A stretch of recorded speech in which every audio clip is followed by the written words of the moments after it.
The world was old. Mountains stood like weathered giants, their peaks lost in swirling mists.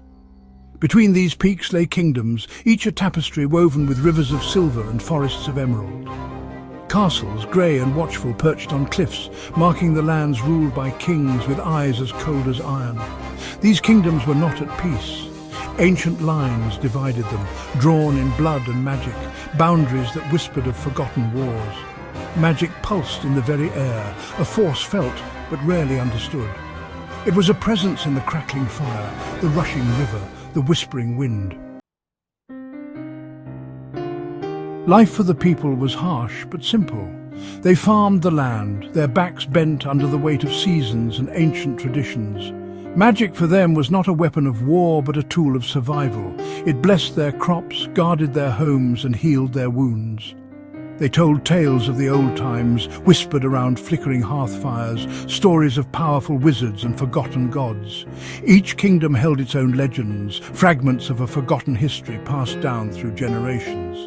But these were just stories, meant to entertain children and keep alive the embers of the past.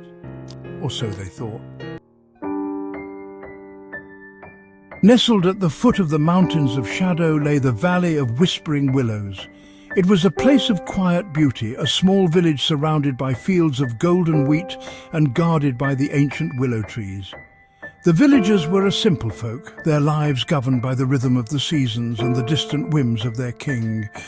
But lately, a sense of unease had settled over the valley. The nights seemed darker, the shadows longer.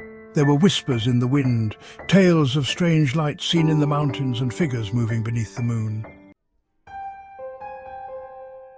One evening, as the last rays of the sun painted the sky in hues of orange and purple, the villagers gathered in the square. Old Ilara, her face a roadmap of wrinkles, each one a story in itself, took her place by the ancient well. She was the keeper of tales, her voice a thread connecting the present to the past. Tonight her story was different. She spoke of a time when wizards ruled the lands, their magic shaping the very fabric of the world. She spoke of a great war, a clash of titans that had shattered the world and brought forth a darkness that threatened to consume everything. Her voice, usually a soothing balm, crackled with urgency. The villagers listened, captivated by her words.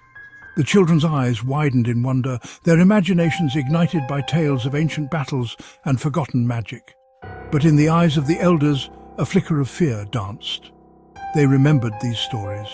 They were not just tales, but warnings. Warnings of a past that slumbered, waiting to awaken. The night deepened and the wind whispered through the willow trees, carrying with it a sense of foreboding. The old stories, it seemed, were stirring, and the shadows in the mountains were watching.